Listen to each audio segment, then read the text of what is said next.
Wawulidde omwana we yagambye Ffulungu nti nno simanyi atunula ng'ente ebanudde. Omwana yagambye Ffulungu yimbu. Ffulungu owunya. Ko Ffulungu nze gw'ogamba mbuno mpunya nina nekuba perfume 10. Perfume newekuba 50 osigala owunya. Ne wazeebakamu bwebasi ne bw'abeera nga yeetukubikamu.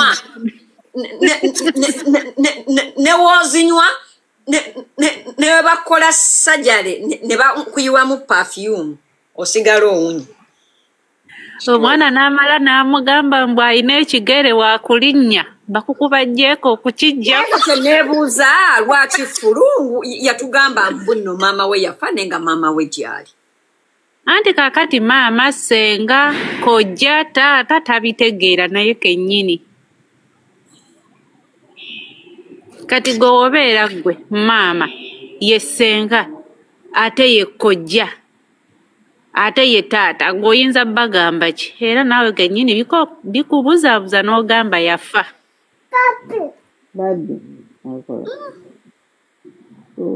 Naye Zubeida kakati kyenjagala okubuuza Zubeida ne mukyala wa Bidugu kino Stekoko olwabadde anti ono omwami w'eriiso yajja n'agamba mbu Zube ekimuluma Ffulungu ayogera mazima.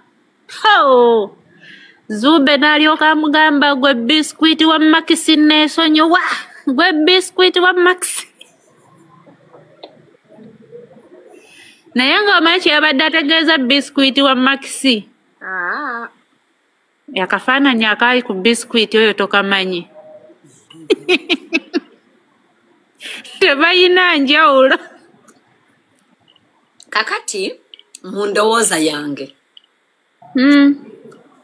Mu ndowooza yange, Uganda has a bully that uses the government or public office to bully people. And n'abasirisa n'ababulinga bw'ovaayo nkwogera n'akubodde sheminga n'akuwaayiriza ebyo. And Zubeida tatera nnyo kulumba bantu yeekolera alumba mulumbye ate era bw'omulumba ng'alaba tekimukolera takuddiza. Era effulungu lisusse nze amazima gali nti muzino ensonga ndi tiimu Zubeida. Ate nze nnyinza okuvaawo.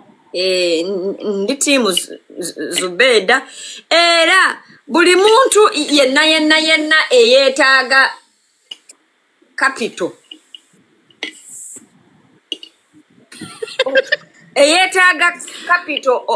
okuyambako Uganda ekizibu kyayo, that is Ffulungu. Bambi jangu tukuteeke ku budget. Tusuubula entalo ku bbeeyi rayisi tuwola n'okuwola. Era mbadde nsaba abatulaba olwaleero olutalo lwa Zubeida ne Ffulungu tulusuubule.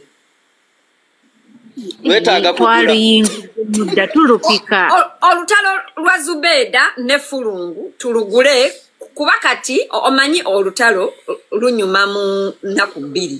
You get? Oli naavuma ono namuddiza ne tweyongera mu maaso. Naye kati tugenze mu nnaku 3 ate maama we ate yali bw'ati ate bbaawe ate tebikyatunyumira oba muntegedde. Tusaba tulusuubule. Naye ku lunaku agato Ffulungu kaamutuuse nagenza owulira ate my husband dokita gonze kyekyo kasita osikayo oluzungu kaba kakunyiga. Nze mbadde nsaba akagatto kaamutuuse ku luno. Nange waliwo omwana eyampadde amawulire ga muwala wa Catherine Kusaasira naye maama sigenda gwogera oli omwana mayina. Abaana tubaleke. Naye omwana wa Catherine Kusaasira akyali mayina. Yakona 18. Yeah, yakona 18 last year. oba tumwogereko naye omwana katumuleke. Naffe tuli bazadde tumuveeko tudde ku Ffulungu. Omwana tumwogerako ku layini wabula tujja mugeeza mu WhatsApp group zaffe nena nti aliwo ne. Kaakati ye Simpoke anaafuna justice. Sajja baamugwisa emagombe nakkirira emagombe ne yeekejja ennyindo alina ziwanirira kubanga kiri ekintu baaba obanga eyeetiba emmale.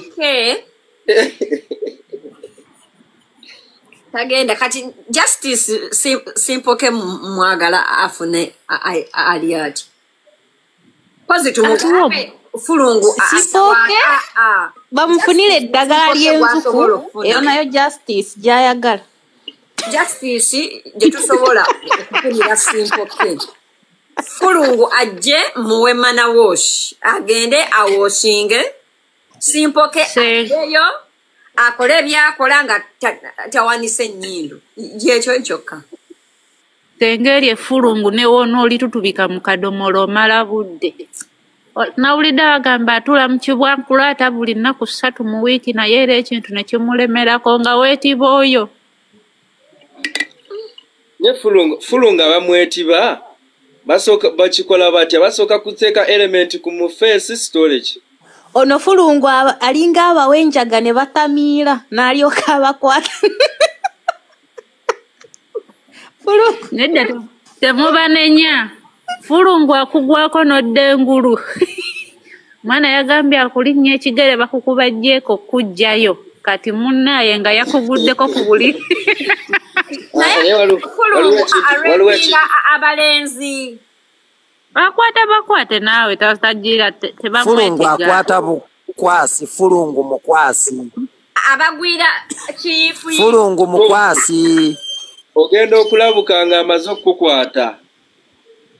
Era kyovola abantu abamukiraiminga busajja buli awo tebuyina maanyi.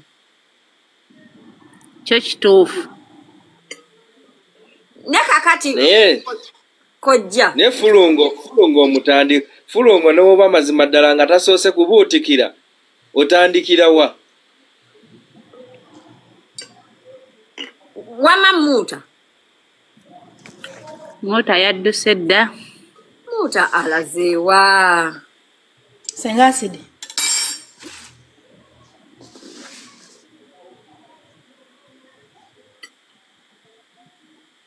Wamma webale kuleeta Ssaanya ne Ssaanya yamukozesa.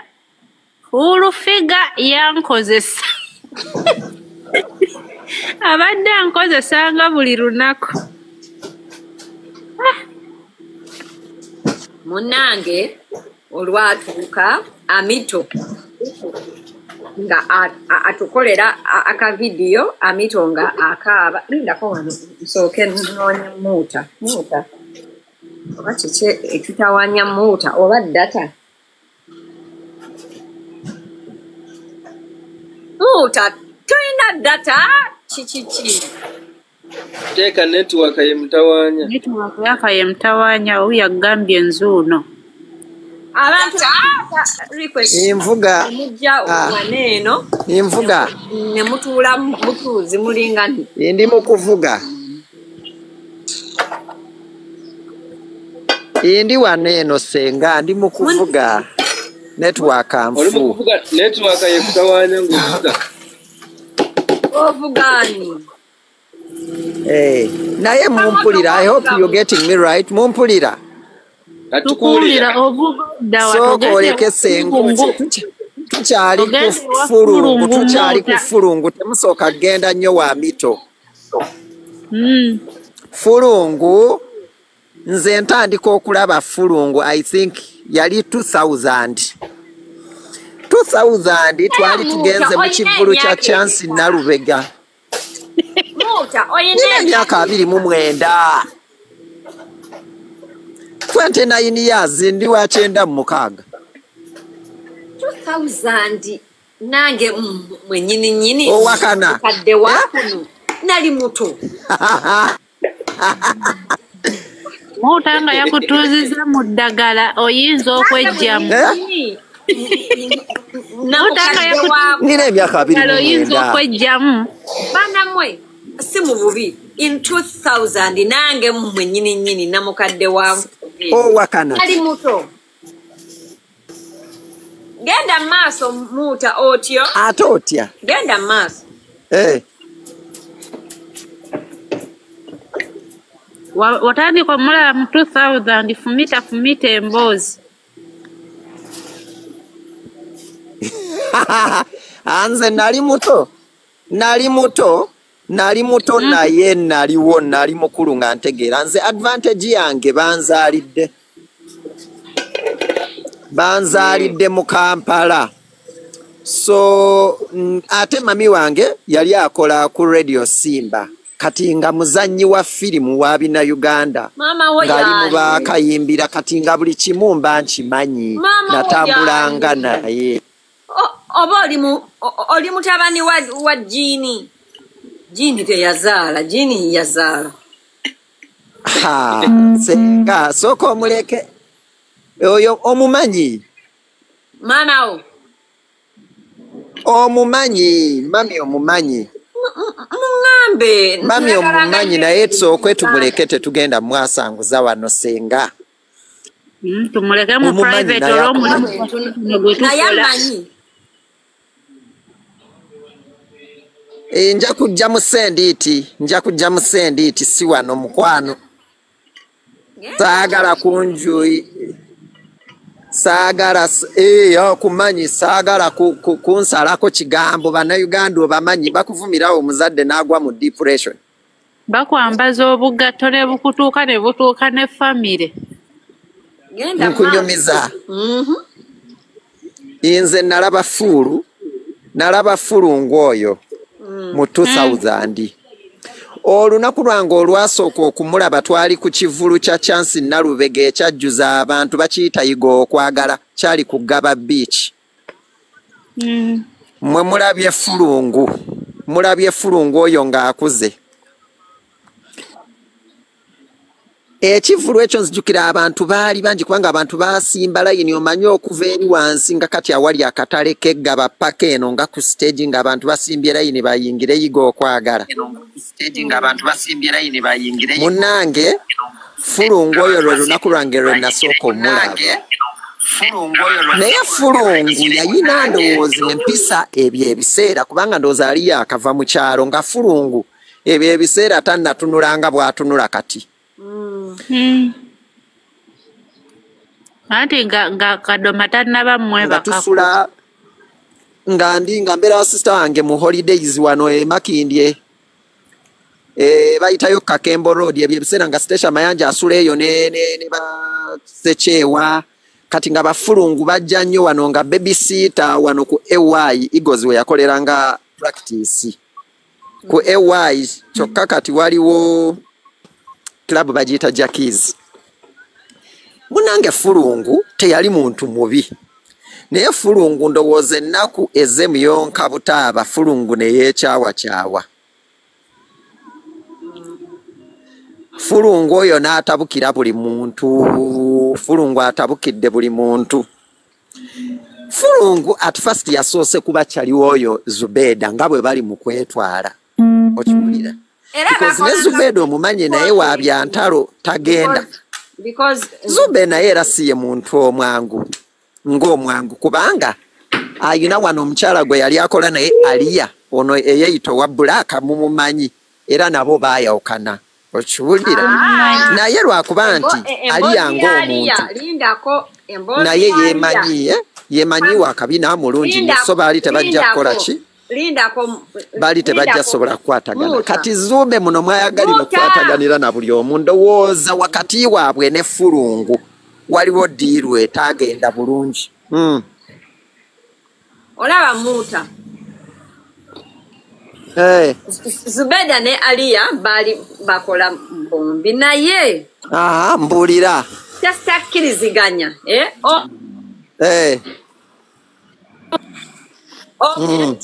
Wabe ne munne nga babadde bakola ne bafuna okukakkaanya. It is okay to move away from each other. Anyway, nstegeera sagala nnyo genda sagala nnyo genda mu mboozi yani ya Aliya because Aliya alinga abanga sister wange yeddirange and ba closest friends be ba brother be bachali bange nnyo, so I don't want to talk about her. Sagala oyina kyoyogedde n'ogamba ati ne Zubeda wantalo ne Zubeda talumba atakulumbye. Zubeda tawakula lutalo olutalo lwa Zubeda ayongereza kulibwa omuwakulako ng'akuwa ebibyo. Ate tamalaga kuviirako awo. Tawakula lutalo. Olutalo Zube talumba munange Fulungu oyo omulaba. Fulungu nga ndowooza bateeseganya ne Zubeda bayingizaawo Zubeda biki balina Zubeda bamuyingiza ONC eno woono omukazi ono eyakatuwe mula Hajati Namyalo. Munnange kaakati balabika obutakkaanya bwasookera eyo. Omanyi ekituufu Zube ng'omuntu tayagala mumanyira.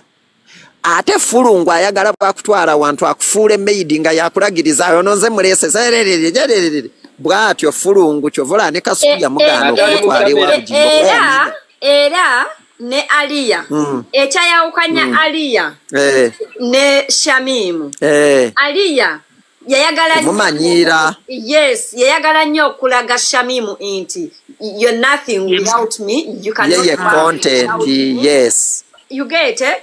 Ani akumanyi Shamimu kituufu kati senga kyoyogera kituufu kubanga Zube theater yali yamuzira. Theater yali yazira Zube oyo. Era Zube omuntu eyali yamukozesaako baali wa Katolu Bwama nga bagundi bano Katolu Bwama beyazanyisanga emizanyo nga be bamukozesa bokka. Kati ate Aliya nga be baddalingi bawali ku National Theatre yalina ebinga. Kambabuli lindako nyeta ye Kampala oyina okubeera nga olina akabina nga olina entumbwe nga oli mweru ng'olina ebbeere n'eriiso ate nga oli omubiri gwo buli muntu okugubojjagola. Kati bw'otakola ekuzira because abasajja basajja nti n'abakazi abakola mu theater era bakola n'abasajja. Kati omuntu ali mu theater omukazi gwe tumanyi yali Mariam Ndagire, you get. Naye ne Mariam abantu ba castinga Mariam takastinga nnyo bantu bapya ekisooka akastinga nnyo abantu already abali mu theater ate akastinga nnyo either omuntu nga aluddemu nga ayina erinnya oba nga anyuma otunulako oba nga waluzungu ebintu ntuwe bityo. So Zubeda wemanyi nze nga if it's about theater ayina talent ya theater owulira. Naye bamulemesa. Zubeda akazannyo ke ne Aliya if you follow well yenga mutala ali character ye yakolera nnyo buskit sobo. In short, when it comes to talent, Zubeda as a person had everything that theater needed apart from sleeping with her. That is why they are penetrating a theater yokati ono.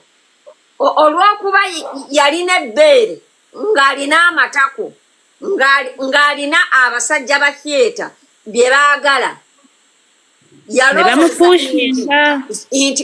Zubeda is nothing without her.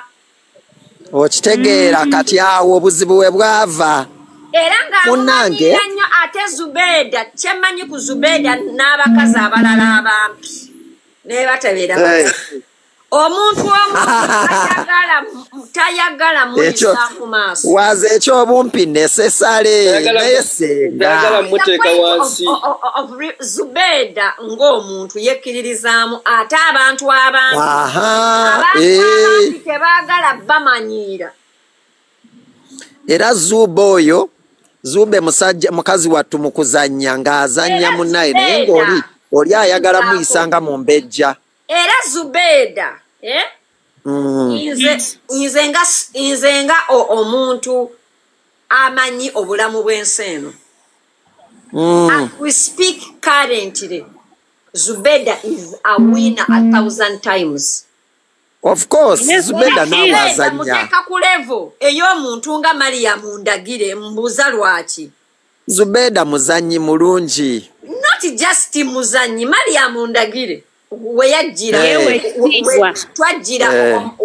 twajjira omumanya owulira yalina abantu abamufuula ekyo kyali teri muntu afudde Zubeda kyali Zubeda yeefuula kyali okitegeera yeereeta yekka era Zubeda asobola outsourcinga resources na producing a movie nagironchinga najjuza Serena okitegeera kati nno munnange abaze be bantu abamunafuya nga balowooza she will never make it okitegeera era Zubeda wallahi nga seekubidde Zubeda is omanyi abantu balowooza omuntu okubeera awo nga wasoma we nawe oli mugagga ovuga amamotoka kyekifuula wiina tulina abantu nga bawino otunulira omuntu waavudde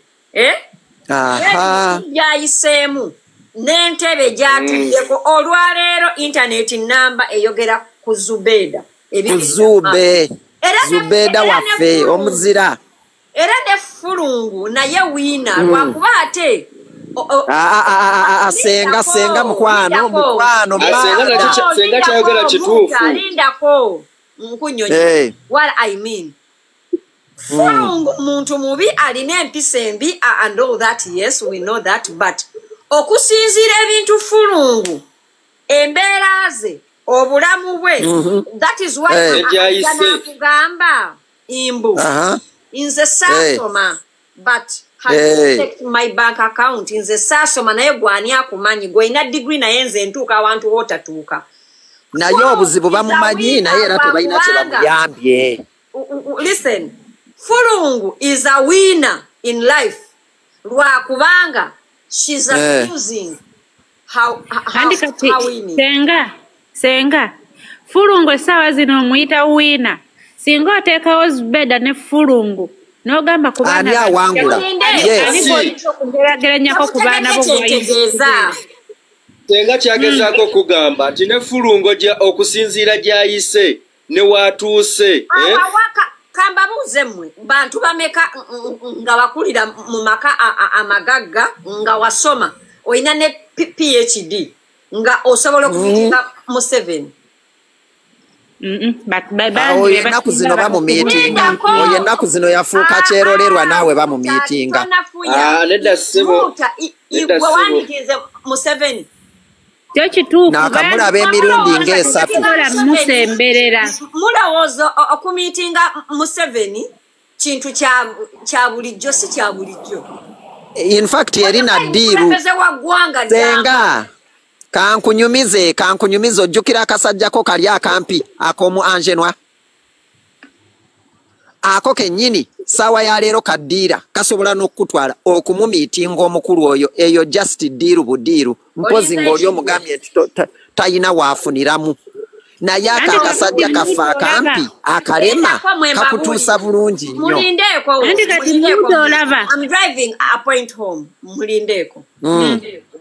full figure teyasoma full figure yaboolebwa all her life nti omwana w'ekirika ebyo tetubiriimu full figure bamuboola all her life full figure bamuzaala mu kojjaawe wulira full figure did not have any opportunity in life olwaleero luneeno full figure atuula ku mmeeza n'abakulembeze ab'eggwanga abagagga bakyasinze obugagga mu ggwanga Uganda balooya abaasoma ebitabo owulira kwegamba kunze all factors remaining constant apart from all the 7 bad manners of full figure. Wantu Yes. Abannayuganda mwenna mulwanirira okukolawo. Waliyo omuntu bazadde be baafuna looni ne bamutwala ku ssomero n'asoma mass communication yabulwa kituufu. Full figure atasoma has a full-time job atuula ku TV n'aweereza abantu. Atasoma tabisomerera inti all factors senga slowly kitereezeemu mpola atuula ku TV n'awemula abantu taweereza eyo TV yabawemuzi era ababaweereza ku paati ye ababaweereza ku paati ye aweereza paati oba awemula naye kati ekituufu kiri bwe kiti fulungu nga bwe tumulaba n'obwa fulungu bwe tugamba nti kugeraageranya Zubeda na fulungu Zuba akyali wala oyo omukazi ali wala nnyo senga twogera amazima ekikazi ekyo singa kiyina ewaakyo singa tekiwalaganga bantu. I want you to understand by the way I'm team Zubeda mu lutalo lwawe okitegeera but I want you to understand awo we tuli awo I want you to understand what I'm trying to explain. Zubeda yasoma oyo mukazi tasomangako owulira Zubeda yakuzibwa owulira full figure teyakuzibwa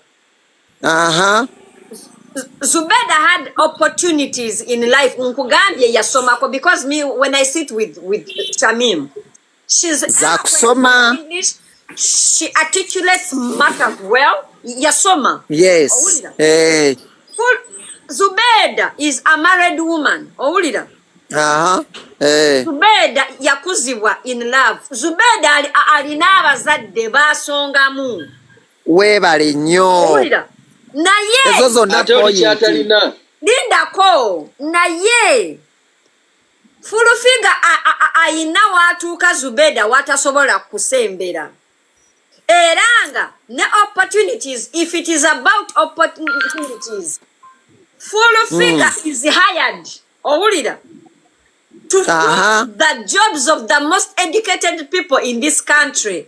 No one is hiring Zubeda. Zubeda is self-employed, meaning Teria mukiririzamu apart from herself. Do I make sense?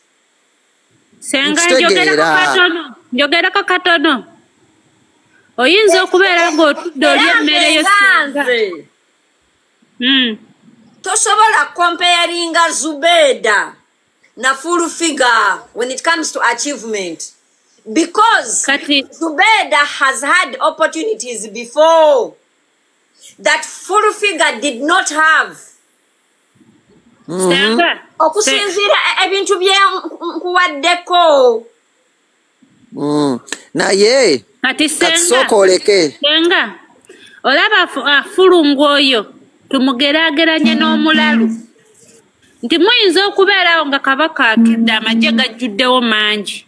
Omulalu najja mwenna abalamu babagaana okukola ki okuyitawo kati ye fulungu si buli nti kifo kyalimu bamwagalawo naye just bagamba awo n'omulalu tumuwakole ki agende omugaso omulalu bamuwe era ina ne watu kambabulire era ina ne watuula nga Zubeda tatuulawo nenda bawa an example, a very good example.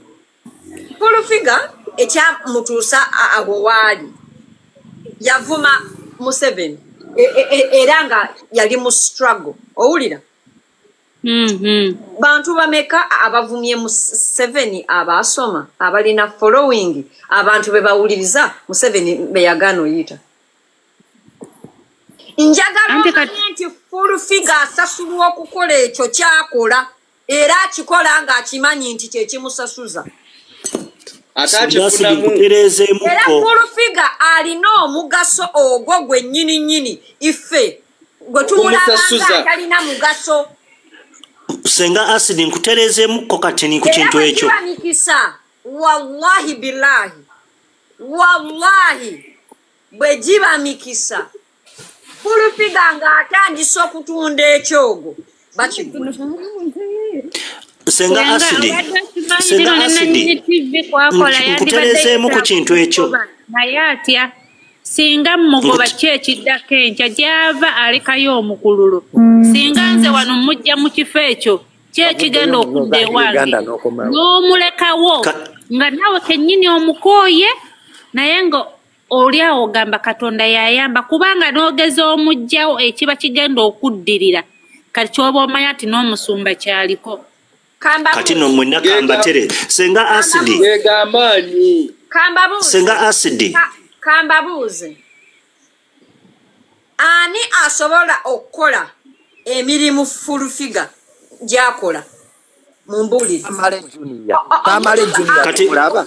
kati senga asidi bannange mbadde mbasaba njagala mujjukire nti nanagira so neetaaga obudde okubannyonnyola abula senga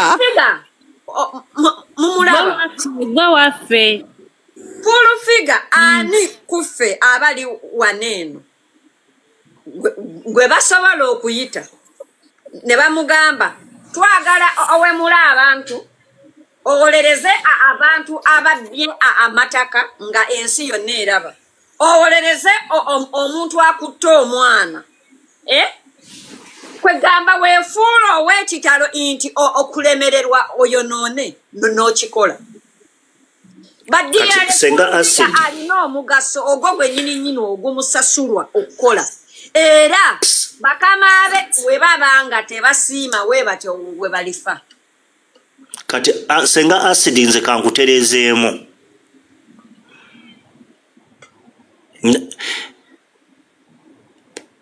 mu Uganda yonna eyo gye mulaba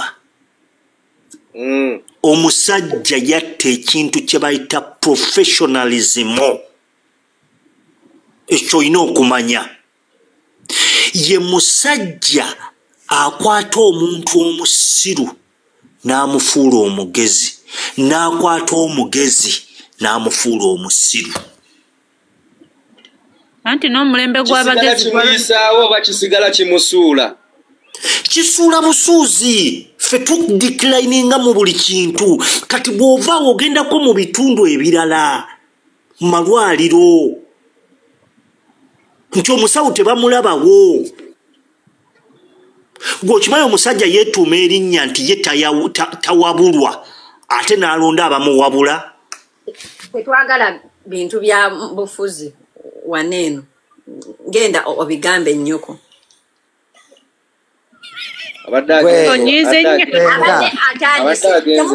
nkyakunyumiza fuulu oyo omulaba bintu by'amagezi fuulu mutafumita naye fuulu mu kuva wala kiri ekintu kimu fuulu eva lubeerera azenga aboolebwa nga bamukyojjanya naye fuulu yeerwanyeeko ng'akuze nze olunaku lwesiryerabira fuulu lwe namusanga nga bakuba eŋŋoma z'omusajja omusamize yali yeeyita taata wa Kafeero wano wansi kati Climax weeri awo muzeeyi naŋŋanga nga be bali mu ssabo bafuulu nga bakuba eŋŋoma nze natya fuulu okuva olwo natya fuulu nange Kabulaaza wenange wennamutiira okusinziira ku gyenvuddewe ne ku budde buno watuuse wadde ebintu byakola si bye bituufu naye ate okitegeera birina engeri gye bimuyambyemu nga ye omuntu biyambye nga ye omuntu mu kwesiruwa kwe bimuyambiddeyo ye muntu ali mu kifo ekikyamu laba fuulu yalina olugoye lumu nze nzijjukira twayina ba maidi ku Kakembo Road okwo nga fuulu maidi w'abakusaasira nga waliwo omuwala omulala baali bamuyita Babula nyina twali tumuyitanga Mama Franka nga maidi w'aba Molini Nantume we yayimbira Sirindogoyi ku Kakembo Road awo. Fulu nga ayina olugoye lumu lwali lwa puluneke pinki yali ya puluneke nga ya musala nkwawa ng'eriko zipu wakati bwe wati oyo Fulungu gw'olaba okiwulira. Fulungu nga olugoye olwo lwayambala Eva ndowooza Fulu engoye oba yali yazireka ewa Mariamu ewa Gundi ewa Chance Nalubega kuba yavaayo bubi. Chance bye biseera yali akyasula eno sides eno nga ebbunga eyo sides obaza nga wakava ku Gundi awo nga Galaxy FM nokkirira. Chance bye biseera gye yali abeera eyo nga sides akansanga. Kati Fulu n'avaayo bubi okujja e Makindye. Fulungu oyo era olwo lugundi lwe yajjiramu olwo lupuluneke lwe sweta lwali lwa wuuzi nga lwa musala nkwawa. Fulu nga taluvaamu. Fulu nga taluta owulira. Fulungu mulaba okuvaawo egyo emyaka gyonna. Fulungu naye mwennyini atandika okwetikka ebidongo ne bano abagundi aba Eagles Production. Waalingawo omusajja baamuyitanga Mubiru, baalinga bagayi abalala baabayitanga so akasajja ako nakati kakolaawo Makindye. Waliwo oluTV awo nannyiniro yali musawo Muganda weeyo Bulenga. Owulira. Fulu nga yeeyagala n'akasajja ako. Era bwe muwulira wano nga yeewoza simanya ng'awoza mbu simanya mbu bbaawe dokita. Bineewuunyisa kubanga ffe omusajja gwe tumanyi mulala nnyo owa Fulungu oyo. Era nfuna omuwala mukwano gwa Fulungu recently awo mu 2000 yali 2017.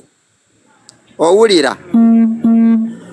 2017 yawo nfuna omuwala mukwano gwa Fulu. Ebiseera ebyo waliwo kigayi kikwano kyoyo mukozi ku CBS kati y'omu ku bane naawe yali ayagala ekyo ekiwala mukwano gwa Senga Asidi oyo. Ani? Munnange. Ani? Oyo muwala Nisha. Kambyani? Omwerabidde kyaliwo. Akola wa? Omwerabidde kyaliwo ku CBS. Omuwala nja mukuteerayo mu sendit. Ndako awo nkamisi. Musajja yali agala ne wumura mulungi. Omutegedde? Yali agala ne wumura mulungi. Omumanyi. Mutegedde naye kale eyo tuveeyo. Aha, kakati mada. Fulungu awe ntandiko mumanyira naye okumanya mmwe Fulungu yeetoolodde industry. Fulungu oyo gw'olaba yagaba okuviira ddala ku muntu asookerwako mu Eagles ng'oggyeko papa Fulungu yamuwa. Ekitalya mmere. Fulu yagaba okumanya Fulu yagaba. Nkunyumiza ebigambo bino okumanya Fulu yagaba. Fulu ne musajja wo we US Katongolo Mutongole yalya. Okumanya Fulu yagaba. Naye bannanga abasajja bali neno munnange nno Fulungu teyali kwati. Fulu ebyo ebiseera yali alabika bulungi. Kali bulungi nga katuka kalina akazigo. Fulu yayina Fulu sebo Fulu ayonoonese wano waagejjedde okufaanana ewuuzi ekidondi ky'ewuuzi kyotayawula waggulu na wansi.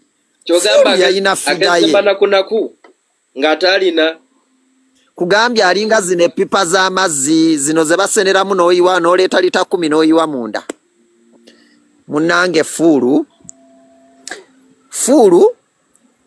abeera awo akola akaduuka akawalaji ebyebiseera nawerekerangako bakyali bange bano baddaana nabatanzi nga baakajja okuzannya ebina Uganda baazanyiranga awo ku Ntebe Road.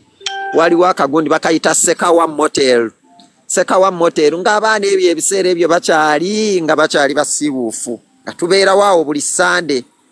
Kati munnange Fulu ng'oluusi amanyi okujjaawo Fulu yatambulanga n'obuwalaji bwe ne pikke biki nga Fulu atambula ne bizinensi ye.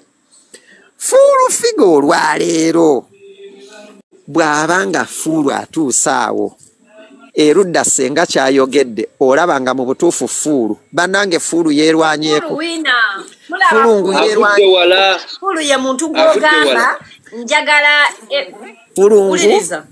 Fuulu ye muntu gw'ogamba njagala ondeetere olwala mwana gwe oyogedde bulungi yatundanga nkwacyo omanye enkwacyo ekibuyaawo ng'era ajja naye awo ye muntu gw'osobola okugamba njagala ogende ondeetere olwala olw'omukadde eyafa nga yali Namagoye n'alukuleetera impossible things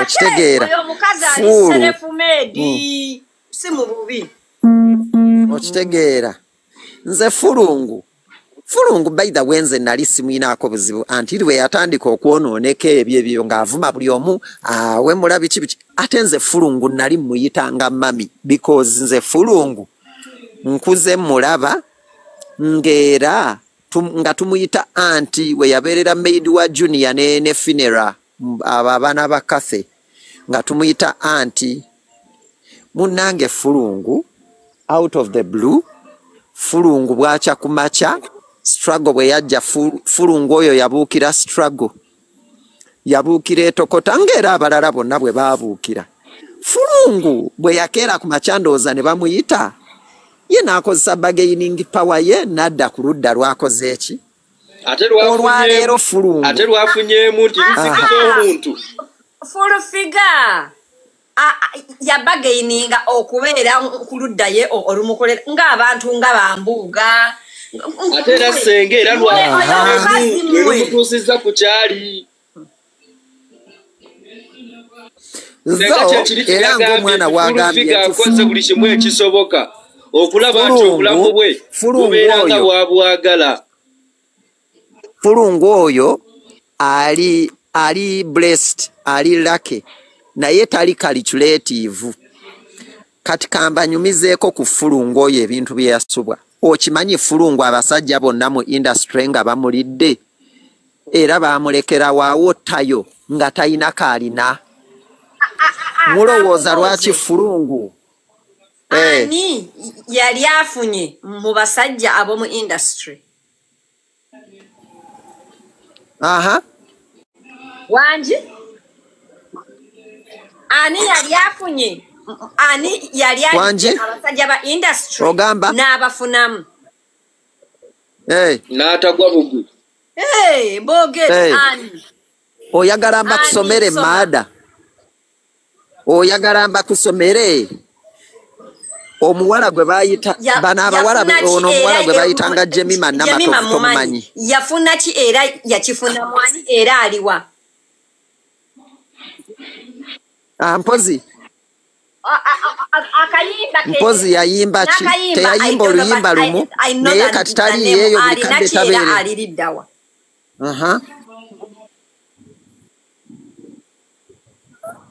kati ku bonna abali wano njagala ombuulire nti ani amanyi oluyimba lwa Jemima Namatovu naye mayinja teyamufunirawo okubeera tali eyo tasirise Ameria Nambala oyinza okumbulira oluyimba lwa Ameria olutuufu era nkuddemu the fact that Jemima yajjanga omuyimbi naye n'oluyimba tetulumanyi nga yayagala omusajja mpuliriza nga yayagala omusajja akyali n'erinnya mu music industry until today and that is Ronald Mayinja naye nti Jemima talenti ye yafiiraawo ekyamutwala mu industry teyafuna mu industry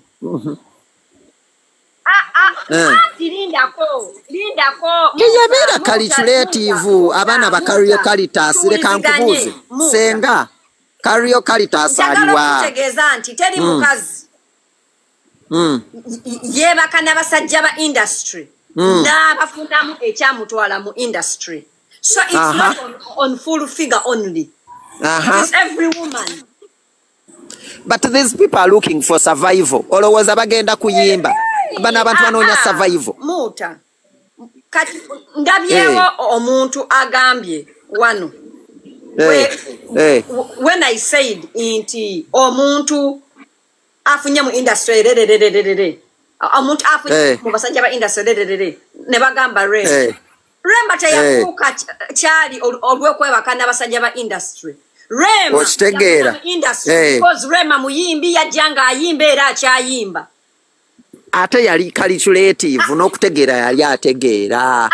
Rema oba teri musajja muyimbi yeebaka na Rema okufuula Rema kikyali olwaleero.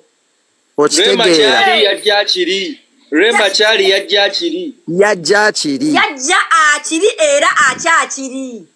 Era akyakiri. Nenkubuuza. Kati senga kyagezaako kugamba Mota. Togamba nti full figure. Teyali calculative. Abasajja ba industry enkwa. Teri muntu waliwo abaabafunamu bangi ddiyale. Anti baakubuuzizza nti baliwa. Batuwe. Ndi mukumusomera. Mukwano gwe Caritas kaliyo. Ate nga abo abaana bazze na leeti ng'olwedde abantu batandise okukowa bandi. Caritas otyo. Wano Julie Heartbeat. Lindako. Caritas yafuna ki mu industry era aliriddawa ali ku kyeyo. Anaaza matako.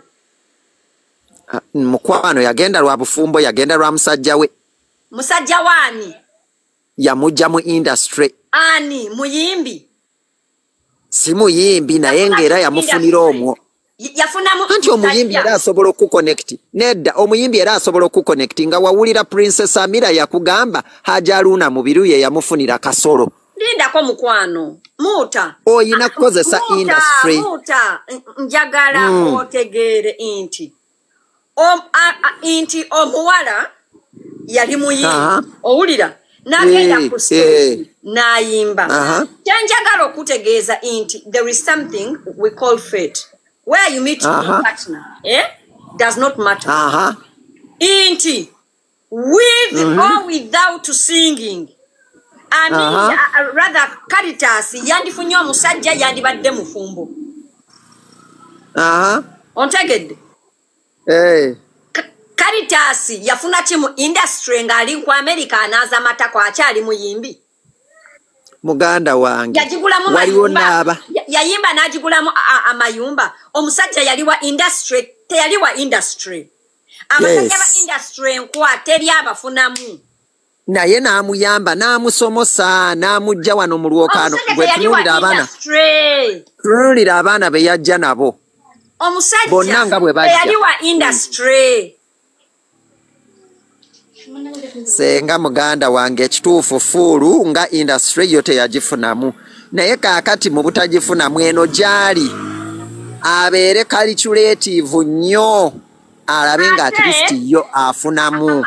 Amazima gali nti fulu ekkubo lye yakwata lyali okumufuula kye yaloota until when she dies. Naye akutte bubi. She's gonna lose. Definitely. Nze mbadde manyi nti gwe ekyo tokiraba. Agenda losinga. Nze mbadde manyi munnange gwe ekyo tokiraba. Kubanga olwaleero yaloopa okubeerawo. Naye akozesezaawo bubi, she's gonna end up with nothing. Ekyokulala senga njagala buuza olowooza oyo omukazi bwe tubanga bwe tugeraageranya Shamimu kale ayina omusajja we nga bwamuvuma mbu ayina enkoona emulinga ekinu ekisekuliramu ebinyeebwa. Let me ask you, Fulu olowooza singa Fulu ayina any achievement oba ya nnyumba ng'etegeerekeka singa Fulungu tatulaganga njweyo Fulungu ng'alaga. Yeewayiriza n'okwewayiriza. Okitegeera? Yeewayiriza ne byatalina. Kubanga Fulungu ku ngeri gye yeewayiramu ayisa omusajja mbu she's a doctor. Singa Fulungu tamupostinganga. Fulungu osobola okumulira mu nkukutu gwe bw'omulaba bw'alinga eddiba ly'enswaswa. Bannange omugalanda wange abadde atya. amangu ago senga wasazeewo wazadde dda n'omugalanda gwolinawo munnange ye mwana olimba aliwo mpozi nga ziderivari ozivuddemu awo muganda wange ojja ofuna last born ola kuva ku derivari ndagewo nawe olinga nze ne derivari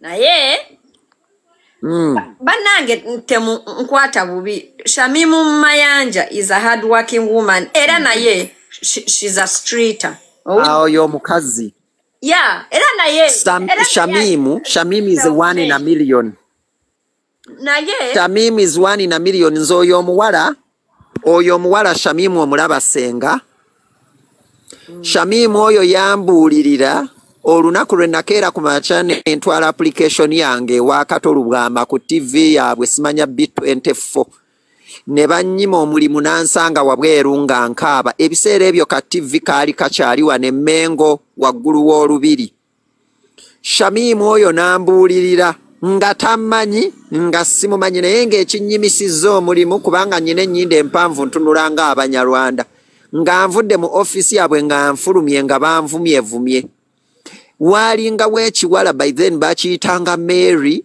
n'omukazi omulala saawe n'azannyera mu Uganda n'omukazi omulala bamuyita Mama Tina azannya ku bizannyo bya TikTok era naye yazannyanga mu kibiina kya Katolubwama abeera ku Salama Road awo nga ku Dallas vudde wakuleekaana Shamimu oyo nambuulirira yansanga mu kkubo naŋŋamba ffe otulabana wano n'okutuukawo buli omu yatuzira naye twerwanyeko okutuuka wano we tuli naŋŋamba bw'oba wekkiririzaamu ng'omanyi nti muggwe osobola okukola amawulire osobola okukola TV show yonna genda okozesa essimu yo that was 2017 twali mu biseera bya December awo okiwulira okuva olwo I loved that woman n'olwaleero sirabangako Shamimu mu kavuyo nga sika amazima Shamimu muntu yeetegereza kyemwagalako Shamimu alemera ku mazima alinga nze talya sente ya kibi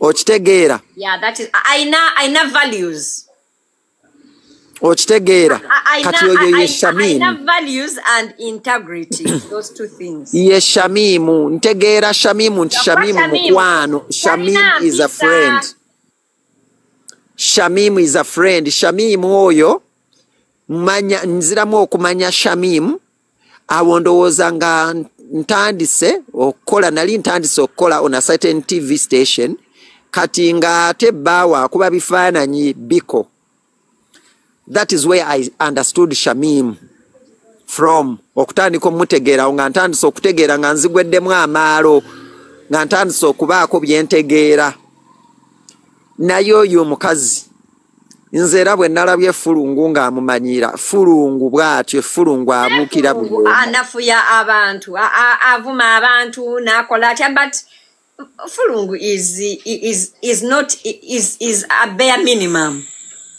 bw'atyo bw'ali nti Fulungu ye muntu atategeera ate atakkiriza nti tategeera owulira wabula ye obwongo bwe kye bumulowoozesa kyakubawo kyaleeta olutalo lwa Shamimu ne Fulungu ekisooka kya byonna bw'oba olutunuulidde luva ku nsonga ntuufu Fulungu yali awolereza omusajja eyakwata omwana kyagamba Fulungu ayagala nnyo omusajja oyo okusinga omukazi gwe eyamuzaalamu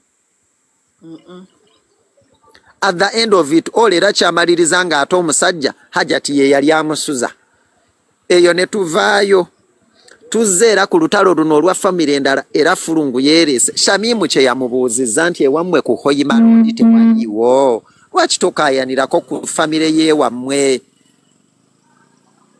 lwaki tokaayanirako ku byewammwe Fulungu oyo gw'olaba lweffe lwakuba nti njagadde okukomya details z'emakindi Fulungu gye namulabira kankubuulire muuta Fulungu nzira ku kyennaliko nti asasulwa okukola ekyo kyali Fulungu takolera bwerere actually buli bw'oliraba Fulungu mu nsonga gubeera mulimu nti waliwo abantu abanene ababeera abisi okra ganoma ibananga bana bawano musa lwaki munsazeeko ekigambo kankulage ekya okra mbundi kwetegekera weekend munange babagambye nti bwe babuuze nti abasajja beeno amazzi babagamba nti nabo bagagala nga beeyo gano. That's you see. Abeeno nga siba amazzi. It's flavored water. Banange temu nsala kwe kigambo. I like sinywa nnyo abasajja b'oku Bulaaya siba amazzi. Sinywa nnyo mazzi so buli wenfuna Fulungu tayina munene gwe yazaalamu. Fulungu tayina munene gwe yazaalamu tabalimbanga. Lindako. Fulungu tayina munene gwe yali azaddemu. Sinywa nnyo mazzi. Mpozi ng'agamba abanene ab'emmere. Sinywa nnyo mazzi like on a daily basis so chance gyenfuna okunywa amazzi bwe tubeera waneeno nga tukola ki tunyumya because mbeera like my mind is not like so I do have Amira mpaako ku electrolytes zange ezo nziraga abantu Fulungu ebyo byeyesoma mbu bbaawe doctor si doctor kunywa mazzi so kambalageko this is a good idea you can also buy it nadala abantu ababeera e Bulaaya because it's on Amazon so this is what I take like you see it's kaba kolere waneno vayo gwe nawe so it's electrolytes like you see organic electrolytes and it's for hydration huh? Yeah hydrating yeah because I don't drink water I don't eat a lot so olusobera when taga amazzi mu mubiri and mpozi era ng'okalaze ba Bulaaya naye muganda wange abali e Uganda senga nga bakoowu paketi mubeeramu obuntu obuli different you see like that so you get this like for example omwana agambye wano mbu Uganda mbu okura omuzungu wabula badiyale temutudde this is strawberry this is lemon bubeera different so it comes from different flavors yeah so abantu abatasobola kunywa nze amazzi gansindukiriza n'emmeeme so olina munange okunywa so like whatever so now munywa bitiko banange banange mumanyi ebintu bye munywa ekitiko is yeast did you know that is why abantu abakyasinze okunyamanya amazzi manya muba ne infection kitiko is yeast yeah it's like this katkambalage with the back camera it is on Amazon. You can get it. That is the name. Organica? Electrolytes. Electrolytes? Yeah, and it is for omugaso ndowooza olaba. It accelerates your hydration. It's also a source of prebiotic fiber, 5 essential electrolytes. It has no sugars. So it has 21 sockets you put in water.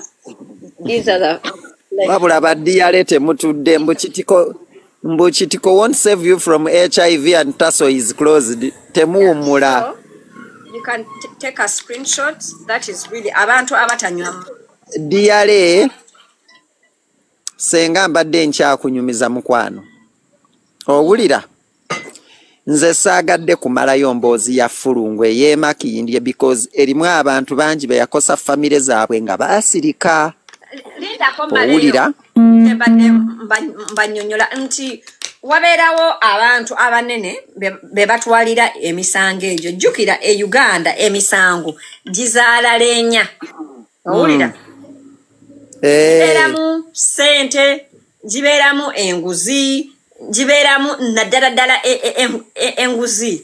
And nobody, that is why I said, omukyalo oyo, asasulwa okukola exactly kyetulaba bantu okitegeera okukola obuvuyo bwe tono nnyo omuntu ng'akoleredde erinnya omuntu nga kati nendakuwa an example. Did you know that mu musango gwa Haji mwalimu one of the most prominent lawyers, Mr. Dusman Kabega? Temwamulabako naye waliyo faces ezavangayo kati ngaba Kagege ne Fulungu because they don't have a name to protect, but there is money to get. Kati abantu bana abamanya aba offices bakozesa Fulungu gwe weebuuze Fulungu alina manyi ki mu Uganda. Why does she get away with everything? Try and think.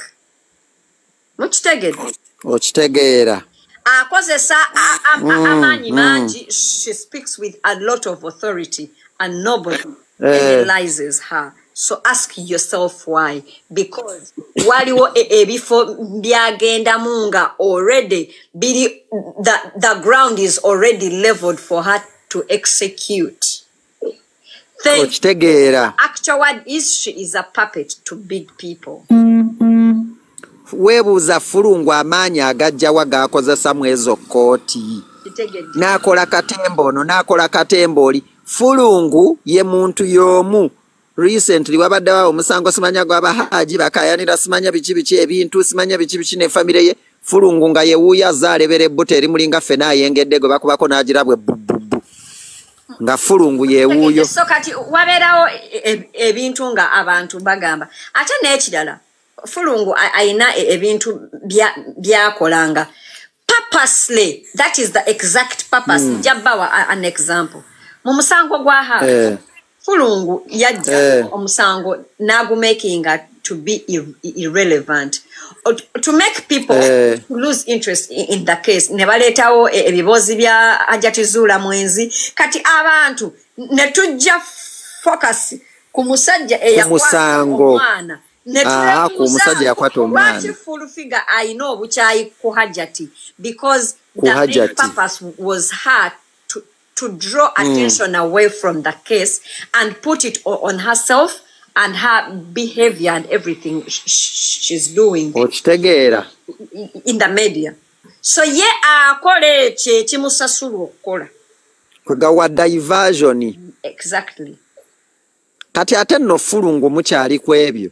Naye anti Fulungu yamanyidde Shamimu yabya Fulungu olaba ebintu Shamimu byayogera byonna mazima. Anti kati kankubuulire. Abantu abali mu kuwa Shamimu info senga kamba kunyumize. Omanyi mukyala Kagege e US. Uliriza mukwano. Uliriza Muta. Olaba Shamimu byakola. Azima gali nti tosobola kwabya Fulungu. Ask me why. She has no name to protect Fulungu ye yabyadda. Mama we yamuzaala mu Muganda we. Ebyo we are not shocked. You understand? Fulungu ye yabyadda mu bufunze. Nyini ajana kugamba abasajja bankola buli wantu awali akatuli. Kati ngobo jana kidamu yabitugamba that she has nothing to lose. Kati ebyo Shamimu byayogera of course bitunyumira because Fulungu yatutama. Fulungu muntu abadde agenda kuwa Fulungu mulimu agenda ogumumula okubanga Shamimu Mayanja amwogeddeko ebyo ebintu. Fulungu ye already yeyonoona dda. Mbadde nkyakunyumiza abantu abali mu kuwa Fulungu information bantu bali wano munda bakyala b'abahonale baabamu. Mukyala Kagege owe US omumanyi. Ono gwe yawasa ate mu mwaka gwe gumu n'awasa n'omukazi omulala. Okimanyi Fulungu mukyala Kagege oyo amanyi Fulungu from A up to Z kubanga be baamugulira n'eyo pulumeke ya pinki. Okumanya Fulungu tekiyamba mu yenna. beba wa Fulungu amagezi mbu Fulungu oyo gwolaba yayina ebintu ebyali mu mufubutuka wansi abo Fulungu bennyini mbuza lwaki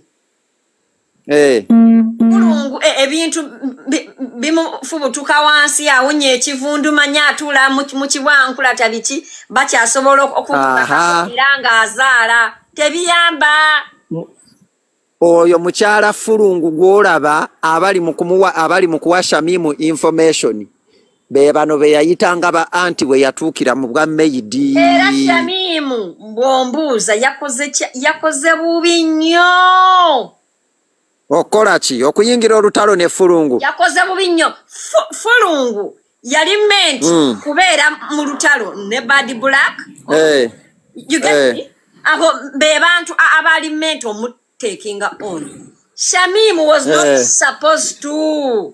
Ask me why. I'm speaking like subjectively. Don't get me wrong. I get you. I get you right. Ndikusaidia Shamimu. I get you right. Ekintu kino nkigamba nnyo abantu. Owulira? Nkigamba nnyo abantu nti bw'ojjanga okuba senga acid. Don't shoot yourself in the leg. How? Ask me how. Ask me how. Mpulira. Omuntu ajja n'agamba akakazaako nja kwogera era enewe ku nsonga ya Zubeda ne Full Figure ozze tunyonnyola Fulungu yes tunyonnyola Fulungu ayina siriimu owulira naye ng'olina abantu abakukkiririzaamu abakwagala nga siriimu abaluma kati bw'ojja n'okyogera Aunt Kati in a way senga look I want you to look at this oyagala okunafuya Fulungu nti abantu bamutegeere ayina siriimu tayonsa naye olina abantu abakwagala gwe nga Shamimu nga they are living with HIV and you're stigmatizing somebody. It's not about Fulungu anymore now. It's about people in the same category. Do I make sense? Do I make sense? I get you right. You make. Of course you do. Nenda bavumira senga acid owulira. Olusinga olimba kati nganze wali omuntu eyajja era the same example of course nga ampayiriza oyina siriimu nenga alina abantu abamwagala abamukkiririzaamu abafiirwa mbazadde baabwe kati ate ono nabbanja w'omukabira ye yakutandiseeko tonnabiwulira tonnamumanya tujja kujja nti nojja n'ogamba mbu senga asidi omwana we bamukwata owulira I get you right gwe oyagala owayirize senga asidi okuwininga naye nga mu butuufu bwakyo olina abantu abakukkiririzaamu nga baabakwata owulira nkitegeera so sometimes obeera nga olwanagana olutalo n'omuntu do not shoot yourself in the leg naddala ddala abantu abakukkiririzaamu Now, I want you to think of this senga. Owulira? Ffeffe nnyini tubigamba wano abantu nga tugaba olugambo. Mu lutalo tebakulagirira kyakulwanyisa. Ne bakulekawo owulira? Tolina sajjenga ennamba ekyasinze okugoberera Zubeda, they are single mothers. So you're telling them okibavumye indirectly through somebody. Nkitegeera naye kaakati gwe njagala omanye kino eno nti mu lutalo tebakulagirira kyakulwanyisa kyekisooka.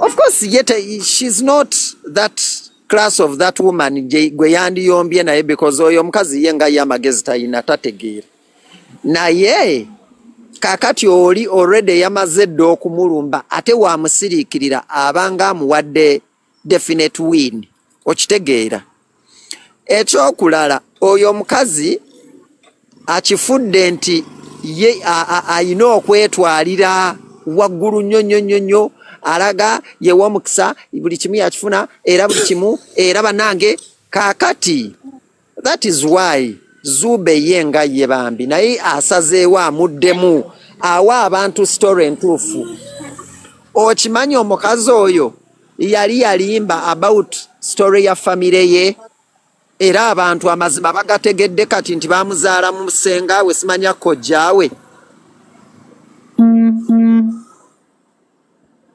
era nakati essaawa ya leero akyegaana ali mu kwegaana awoza simanya ye family ye biki family yaabwe endala ayogera musajja mulala ate to make the matters worse nze nkugambye senga busobola okuca ku maca owulira ng'oli mu lutalo n'omuntu yenna naye omanyi kye kitegeeza okuba ng'abantu abaakuliko kumpi so close ng'oluusi obadde obayita n'abakyaliibo nga beebawa omulabewo information okiwulira ne bamuwa information eyo info ye Masaka nkulayirira ebigambo bino mukyala Kagege e US yagimanyi yekka yagimanyi era waliwo omuntu eyabadde okumpi ne Fulungu mbufulungu n'alyoka agamba Fati ya bwati bwayagadde okukola Fati ya ssebo kati yagenda agamba akakawala yabanyumiriza n'ebya taata wange buli kimu mbu kubanga Fulungu ng'akyali muto nga bamuleese okukola obwa meidi mbu Fulungu yalwalako era abo bennyini be bamuwerekera paka waabwe Masaka kaakati ekituufu kiri nti Fulungu might think nti akolera banene naye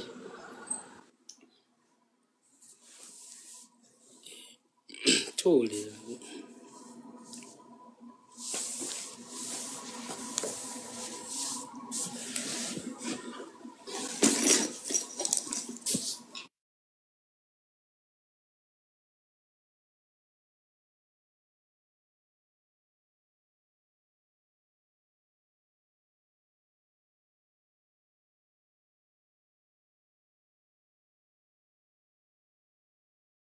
Honorable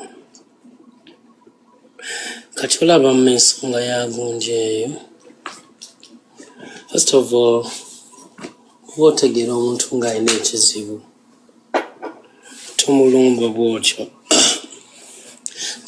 Speda wabanga yategeera yalibadde yerondamu ng'ategeera ekintu kyeyakozesezza kibi nnyo nga gyekoba ddala nga ye agamba munnamawulire toyinza gamba mukyala full figure alina byakoze ebirumiza abantu bingi naye toyinza vayo n'ogamba lwaki toyonsa that is her private life era toyinza kukikozesa nga weapon towards her and to really desire to really unleash her private life ddala ebikwatagana ku by'obulamu by'omuntu abantu abadde bakutunuulira n'abakukkiriza mbakugyamu obwesigwa nti ki oli muntu atalina magezi nti oyinza okukozesa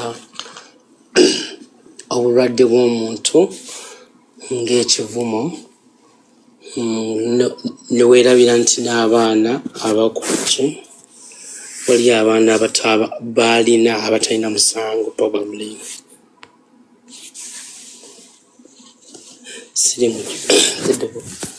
no sina gwe ngamba mboba mpagira side eno oba n'eno naye gwe teebereza abakyala abalina obulwadde